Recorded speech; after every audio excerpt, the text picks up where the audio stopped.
આ શુભેચ્છા સમારંભનો दीपो ज्योति परब्रह्म दीप ज्योति जनार्दनः दीपो हरतु मे पापं संध्या दीपं नमोस्तुते। આજે એ વખતે ખબર નહીં એન્જિનિયરો અને મંડળના માર્ગદર્શન કે નહીં ભાઈ પ્રાર્થનાઓ તો સરસ મોટો જ હોવો જોઈએ અને એ વખતે 160 ફૂટ લંબાઈ ને 50 ફૂટ પહોળાઈ એટલે ટોટલ 10,000 ચોરસ ફૂટના પ્રાર્થના ખરેખર આજે સાચા અર્થમાં સફળ થયો છે કારણ કે આટલો મોટો પ્રાર્થના હોલ હોવા છતાં પણ આજે કદાચ મને નાનો દેખાય છે અને આપ સૌ આટલી મોટી સંખ્યામાં ઉપસ્થિત થયા છો એટલે હું ખરેખર ખૂબ આનંદ અને ગર્વની લાગણી અનુભવું છું।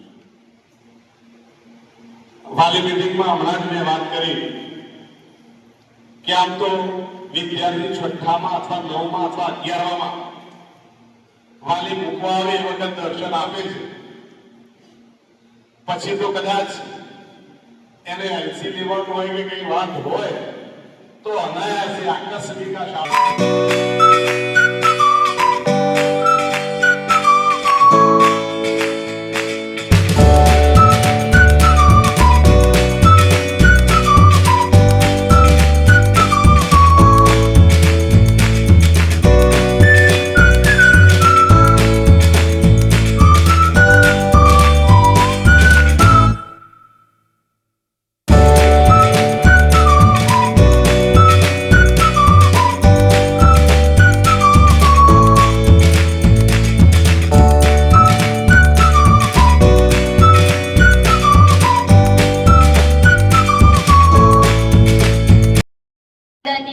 ગુરુજીઓ તથા આ શુભ પ્રસંગમાં પધારેલા સન્માનીય મહેમાનશ્રીઓ, વિદ્યાર્થી મિત્રો અને ધોરણ 10 અને 12ના માતા પિતા, હું રાવલ સુહાણી ધોરણ 9માં અભ્યાસ કરું છું। છેલ્લા 1 વર્ષથી હું આ શાળામાંથી શિક્ષણ મેળવી રહી છું। મને કહેતા તો ઘણું દુઃખ થાય છે કે આજે મારા સહેજદય મિત્રો માટે આ શાળામાં છેલ્લો દિવસ છે। તેઓ પોતાની શૈક્ષણિક પ્રગતિ માટે જાહેર પરીક્ષા આપવા જઈ રહ્યા છે તો મારી હૃદયપૂર્વક ભગવાનને માત્ર આટલી જ પ્રાર્થના છે કે તેઓ બધા તંદુરસ્ત મને પરીક્ષા આપી શકે તેમજ પોતાના કુટુંબને અને આપણી શાળાને ગૌરવ અપાવી શકે। અમે બધા 1 વર્ષ સાથે રહ્યા। ધોરણ 10ના મિત્રો સાથે અમારા નજીકના સંબંધો રહ્યા હતા અને ખાટા મીઠા અનુભવો થયા। ઇકોમાં સાથે આવવાનું હોય, બપોરની રિસેસમાં સાથે જમવાનું હોય કે પછી રમતના મેદાનમાં સાથે રમત જ કેમ ના રમવાનું હોય, અમને એમનામાંથી ઘણું બધું શીખવા મળ્યું છે। આવતા વર્ષે અમે પણ ધોરણ 10માં પ્રવેશ મેળવીશું। અમે એમના અનુભવોનો અમારા જીવનમાં જરૂરથી ઉપયોગ આ શુભેચ્છા સમારંભમાં ઉપસ્થિત અતિથિ વિશેષ શ્રી, સન્માનીય પ્રમુખ સાહેબ શ્રી, આદરણીય આચાર્ય સાહેબ, વહાલા ગુરુજનો, ધોરણ 10 અને 12ના વિદ્યાર્થીઓના માતા પિતા તથા ખાસ વિદાય લઈ રહેલા મારા ધોરણ 10 અને 12ના સહાધ્યાયી મિત્રોને હું શુભેચ્છા પાઠવું છું। 1 વર્ષ પહેલા મેં આ વિદાયની ક્ષણનો અનુભવ કર્યો છે। આ શાળામાં તમારો છેલ્લો દિવસ, ખાસ ધોરણ 12ના વિદ્યાર્થીઓ માટે। આજે આપણે ધોરણ 10 અને 12ના વિદ્યાર્થીઓને વિદાય આપવા અને આ ક્ષણ તમારા બધા સાથે વિતાવવા અને મારા વિચારો રજૂ કરવાની તક આપવા બદલ આપ સૌનો આભાર। આપણે સ્નેહની લાગણીથી 2 વર્ષ સાથે અભ્યાસ કર્યો। લાગણીની વિનાશ અશ્રુ બની વહેવા લાગે એવો સમય છે આજનો। મને એક કવિની પંક્તિ યાદ આવે છે, આંસુઓને કોઈ ભાષા નથી હોતી, આંસુઓને કોઈ ભાષા નથી હોતી, એ તો વહી જાય છે સ્નેહનો ઢાળ મળતા। મિત્રો, વિદાયની ક્ષણ ખૂબ જ વૈશ્વિક અને દુઃખદ હોય છે કારણ કે છૂટા પડવાની વેળા કોઈ પણ વ્યક્તિ માટે દુઃખદ હોય છે। નમસ્કાર, આપ સૌનું હું અહીં આ શુભેચ્છા સમારંભમાં સ્વાગત કરું છું। તેમાં મુખ્ય અતિથિ વિશેષ માનનીય આચાર્ય સાહેબ શ્રી, આદરણીય ગુરુજીઓ તથા એથી ઉપસ્થિત વાલીગણ અને મારા વિદ્યાર્થી મિત્રો અને મારી સાથે વિદાય લેવા ધોરણ 10 અને 12 ના વિદ્યાર્થી મિત્રો, આજે આપ સૌને ખબર છે કે અમારો શાળાનો છેલ્લો દિવસ છે, એટલે કે અમે શાળામાંથી વિદાય લઈ રહ્યા છીએ. આજનો દિવસ એ શુભ અને દુઃખ બંને છે. સુખ તો એટલા માટે કે અમે અમારા ઉજ્જવળ ભવિષ્ય તરફ આગળ વધી રહ્યા છે, અને દુઃખ તો એટલા માટે કે અમે આ શાળામાં ભણ્યા, મોટા થયા, સારા મિત્રો મળ્યા, સારા શિક્ષકો મળ્યા, તેના પાસે અમે જે તે શીખ્યું તે સૌને અલવિદા કહેવાનો સમય આવી ગયો છે. મિત્રો, હું આ શાળામાં છેલ્લા 4 વર્ષથી અભ્યાસ કરી રહ્યો છું. ધોરણ 9 થી ધોરણ 12 સુધીના અભ્યાસમાં મેં ઘણા અનુભવ કર્યા છે, અને આ અનુભવ ત્યારબાદ ધોરણ 11માં આવ્યો. ધોરણ 11માં મને જુદા જુદા નામથી ખીલાતી આપણને વિષય, પછી ઇંગ્લિશમાં આપણે કોન્ટ્રાસ્ટ, કીવર્ડ્સ અને તેની અંગ્રેજીમાં માહિતી આપતા ડેવલપમેન્ટ, સમાજશાસ્ત્રમાં સંશોધન કરવા વિશેની માહિતી આપતા ડ્રોઈંગ વિષય, તે બધા અમને ખૂબ જ યાદ રહે છે.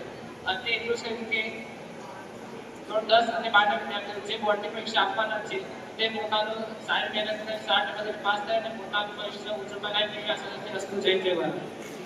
સુપ્રભાત. આપ સૌનું હું આ સરસ્વતીના મંદિરમાં સ્વાગત કરું છું. માનનીય આચાર્યશ્રી, વંદનીય ગુરુજીઓ, આજના દિવસને પધારે મહેમાનશ્રી, વાલીઓ અને મારા વહાલા વિદ્યાર્થી ભાઈ બહેનો, હું ચારાની ધોરણ 12ની વિદ્યાર્થી આજના વિદાય સમારંભમાં મારા વિચારો તમારી સમક્ષ રજૂ કરવા માંગુ છું. આપણે જાણીએ છીએ કે આજે ધોરણ 10 અને 12ના વિદ્યાર્થીઓ માટે આજે આ શાળામાં છેલ્લો દિવસ છે.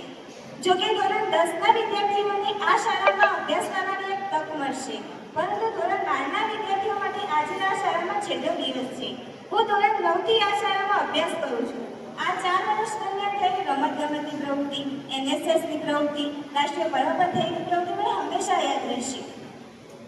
હરિભાઈ સાહેબનું કોમ્પ્યુટરનું જ્ઞાન, જીતુભાઈ સાહેબની સામાજિક વિજ્ઞાનની વાતો, રેહનાબેનની ગુજરાતીની કવિતાઓ મને હંમેશા યાદ રહેશે.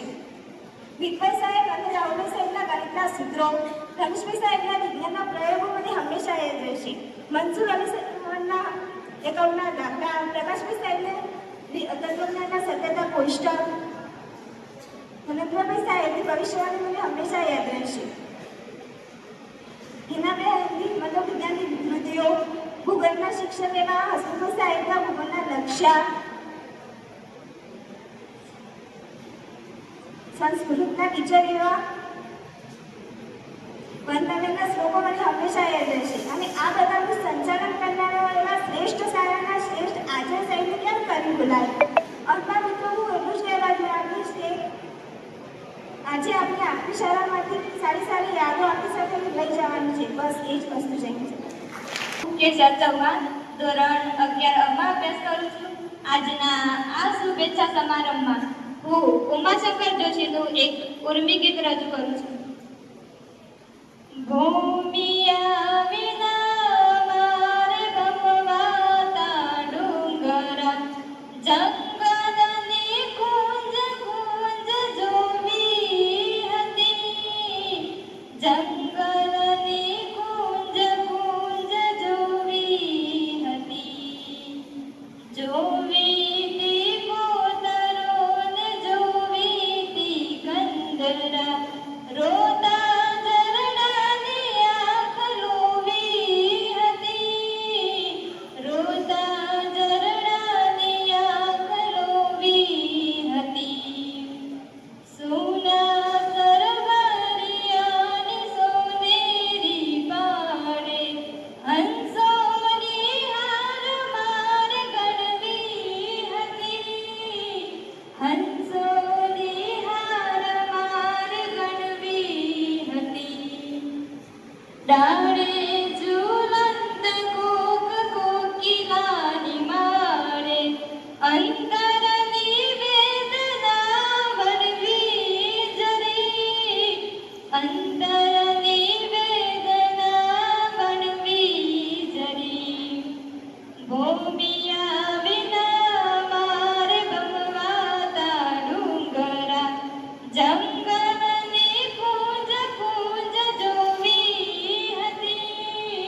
करूं मैं मात पिता का,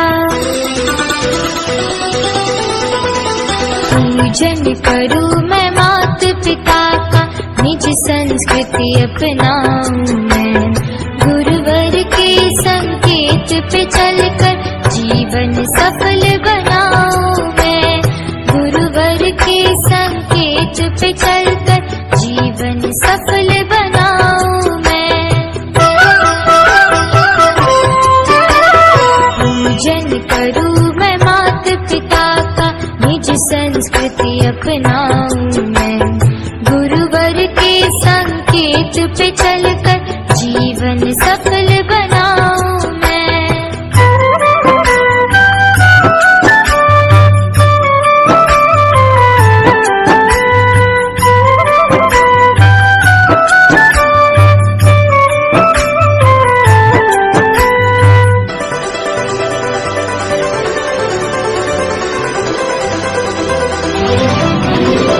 तिलक लगाऊं,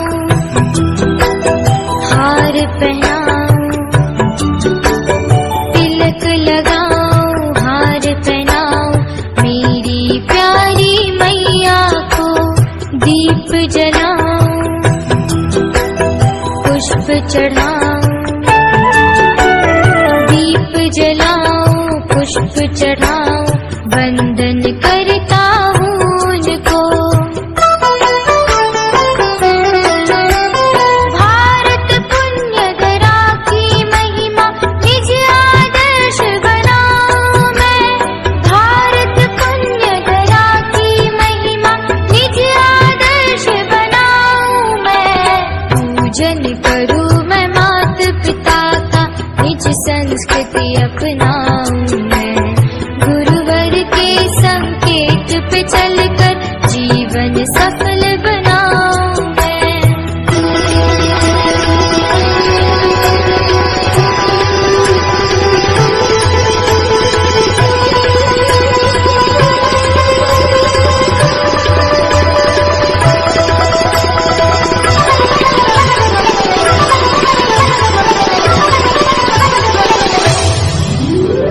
शीश झुकाऊं, फेरे लगाऊं, शीश झुकाऊं, फेरे लगाऊं, आपका आशीष पाऊं मैं, तन मन अर्पित जीवन मेरा, तन मन अर्पित जीवन मेरा, चरणों में ही लगाऊं मैं। कर्ज है मुझ पर मात पिता का, कैसे उसे चुकाऊं मैं, कर्ज है मुझ पर मात पिता का, कैसे उसे चुकाऊं मैं। पूजन करूं मैं मात पिता का, निज संस्कृति अपनाऊं मैं, गुरुवर के संकेत पे चल